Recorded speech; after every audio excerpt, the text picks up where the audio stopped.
আৰু সেইকাৰণে প্ৰধানমন্ত্ৰী নৰেন্দ্ৰ মোদী ডাঙৰীয়াই যেতিয়া প্ৰধানমন্ত্ৰী হিচাপে তেখেতে শপত গ্ৰহণ কৰিছিল তেখেতে কেইবাটাও বিষয়ত তেখেতে দূৰদৰ্শী লং ভিজন তেখেতে দৃষ্টি স্থাপন কৰিছিল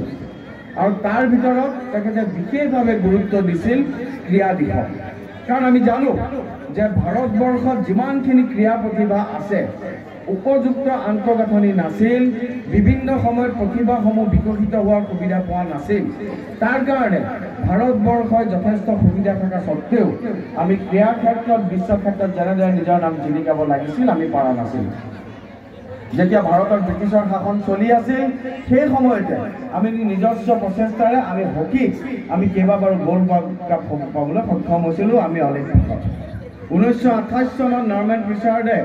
এথলেটিক্সত দুটাকে ৰূপৰ পদক পাবলৈ সক্ষম হৈছিল পৰৱৰ্তী পৰ্যায়ত আমি চেগাচুৰকে আনঅৰ্গেনাইজলি আমি আমি ক্ৰীড়া ক্ষেত্ৰত আগবঢ়াই লৈ যাবলৈ সক্ষম হৈছিলোঁ যদি ক্ৰীড়া ক্ষেত্ৰত এক সুপৰিকল্পিত দৃষ্টি লৈ এক নিৰ্দিষ্ট পৰ্যায়ৰ পৰিকল্পনা লৈ পেলাই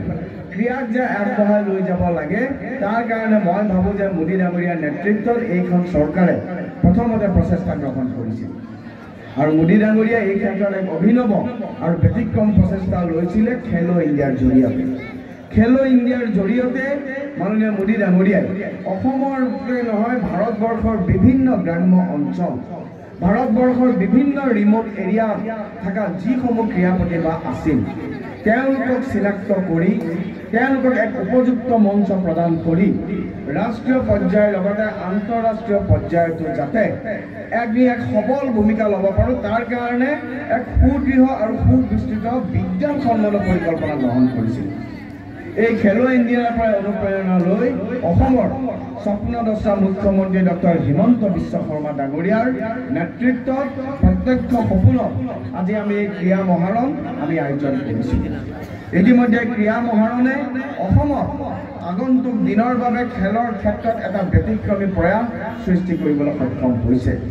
আমি আমাৰ ছাত্ৰ ছাত্ৰীসকলৰ মাজত ক্ৰীড়া এক নিৰ্দিষ্ট বিষয় হিচাপে গঢ়ি তুলিবলৈ সক্ষম হৈছোঁ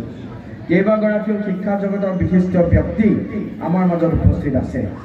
আৰু আমি জানো যে নেশ্যনেল এডুকেশ্যন পলিচি যি লোৱা হৈছে তাতো ক্ৰীড়াৰ ক্ষেত্ৰৰ বিশেষ উন্নতিৰ কাৰণে কোৱা হৈছে অৰ্থাৎ ক্ৰীড়া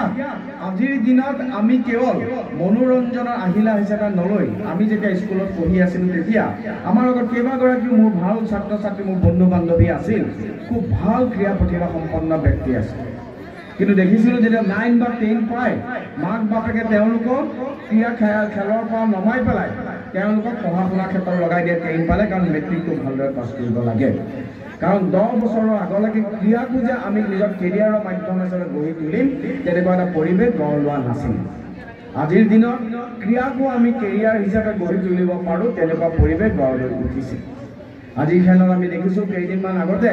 ভাৰতৰ এজন 18 বছৰীয়া যুৱকে বিশ্ব জয় কৰিছিল বি গুকেশ তেখেতে দবাত চেছত ৱৰ্ল্ড চেম্পিয়নশ্বিপ হৈছিল গতিকে ভাৰতবৰ্ষ হৈছে যুৱ প্ৰতিভাৰ দেশ ভাৰতবৰ্ষ হৈছে ক্ৰীড়া প্ৰতিভাৰ দেশ আজি ভাৰতবৰ্ষৰ 65% population under 35 years of age অৰ্থাৎ আমাৰ 65% আমাৰ যি জনগণ 35 বছৰতকৈ তলৰ আৰু সেইকাৰণে মোৰ প্ৰথম অনুৰোধ থাকিব আমাৰ সন্মানীয় জিলা ক্ৰীড়া বিষয়া আছে আমাৰ অসম চৰকাৰৰ উচ্চপদস্থ কেইবাগৰাকীও বিষয়া সন্মানীয় শিক্ষক শিক্ষয়িত্ৰী আৰু এই সমাজত বিশিষ্ট স্থান অধিকাৰ কৰা কেইবাগৰাকী বিশিষ্ট নাগৰিক বিশিষ্ট ক্ৰীড়া সংগঠন আমাৰ মাজত আছে আমাৰ দায়িত্ব থাকিব যে ক্ৰীড়া মহাৰণ অনুষ্ঠিত কৰি 3 দিন আমি অনুষ্ঠিত কৰিলোঁ আকৌ 25ত আমি ক্ৰীড়া মহাৰণ অনুষ্ঠিত কৰিম এই দায়িত্ববোধৰে আমি কাম নকৰি আমাক সদায় শিকায় যে ৰেছপন্সিবিলিটি দিয়া বস্তু নহয় ৰেছপন্সিবিলিটি লোৱা বস্তু গতিকে ময়ো আপোনালোকৰ মাজত থাকিম ৰাইজে মোক আপোনালোকৰ সেৱাৰ বাবে নিৰ্বাচিত কৰিছে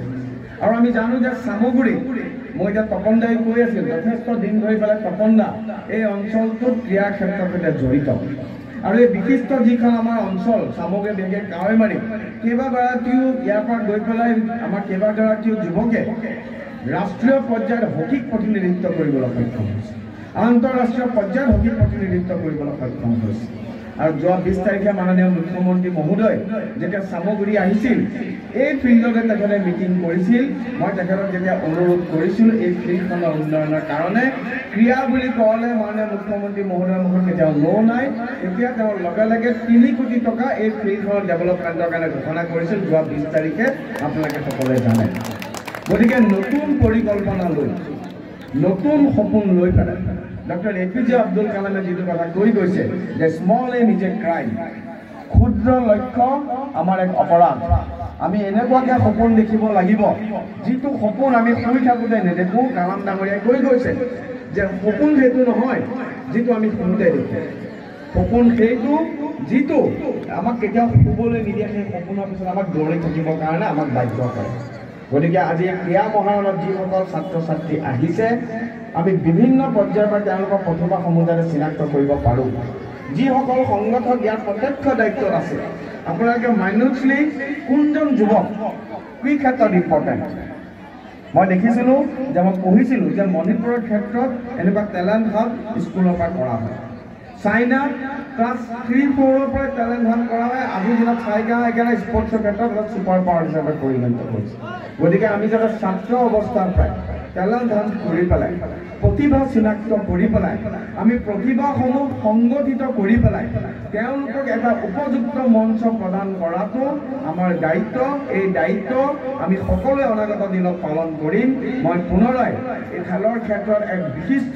আৰু ব্যতিক্ৰমী ভূমিকা লোৱাৰ বাবে মাননীয় প্ৰধানমন্ত্ৰী নৰেন্দ্ৰ মোদী ডাঙৰীয়া আৰু অসমৰ মাননীয় মুখ্যমন্ত্ৰী ডক্টৰ হিমন্ত বিশ্ব শৰ্মা ডাঙৰীয়াৰ শলাগ লৈ তেখেতসকলক ধন্যবাদ জ্ঞাপন কৰি আজিৰ এই ক্ৰীড়া মহাৰণখন অনুষ্ঠিত কৰাৰ ক্ষেত্ৰত যিসকল ব্যক্তিয়ে যিসকল চৰকাৰী বিষয়াই অত্যন্ত কষ্ট কৰি খুব সফলভাৱে খুব সুন্দৰভাৱে এই ক্ৰীড়া মহাৰণখন অনুষ্ঠিত কৰিছে খেল মহাৰণখন মই আপোনালোক সকলোকে ধন্যবাদ জ্ঞাপন কৰিছোঁ শুভেচ্ছা জ্ঞাপন কৰিছোঁ আপোনালোকক শলাগ লৈছোঁ সকলো ছাত্ৰ ছাত্ৰীক শুভেচ্ছা জ্ঞাপন কৰিছোঁ সকলো বিদ্যালয়ৰ যিসকল শিক্ষক শিক্ষয়িত্ৰী আছে মই অনুৰোধ জনাম যে এবাৰ হ'লেও মই এতিয়া যাওঁতে দেখিছোঁ হাতীপুখুৰী পঞ্চায়তৰ মাত্ৰ 3জন বা 4জন এটেণ্ডেঞ্চ ইয়াত আছে মাননীয় খণ্ড উন্নয়ন বিষয়াক অনুৰোধ জনাম মাননীয় স্পৰ্টছ বিষয়াক অনুৰোধ জনাম যে কিয় কমকৈ আহিছে বা তেওঁলোক কিয় অহা নাই এবাৰ খবৰ কৰি কি প্ৰব্লেম হৈছে কিয় প্ৰব্লেমো হ'ব পাৰে ট্ৰেন্সপৰ্টেশ্যনৰ প্ৰব্লেম হ'ব পাৰে বেলেগ কিবা কিবি প্ৰব্লেম থাকিব পাৰে গতিকে আমি কৰিব লাগে কাৰণে নকৰি আমি যাতে সঁচাকৈ ভালদৰে গভীৰতাত গৈ পেলাই গোটেই বিষয়খিনি কৰিব পাৰোঁ তাৰ কাৰণে মই সকলোকে মই দৃষ্টি দিবলৈ অনুৰোধ জনাই পুনৰাই আপোনালোকৰ খুব ভাল প্ৰচেষ্টা যথেষ্ট কষ্ট কৰি খুব সুন্দৰভাৱে সৰ্বাংগ সুন্দৰভাৱে এই প্ৰতিযোগিতাখন অনুষ্ঠিত কৰিবৰ কাৰণে আপোনালোকে চেষ্টা কৰিছে মই সংশ্লিষ্ট সকলো পক্ষক মই ধন্যবাদ জ্ঞাপন কৰিছোঁ আৰু আজিৰ এই খেল মহাৰণ শুভাৰম্ভ হ'ল বুলি ঘোষণা কৰি মই মোৰ বক্তব্য সামৰি মাৰিছোঁ জয় হিন্দ জয় আই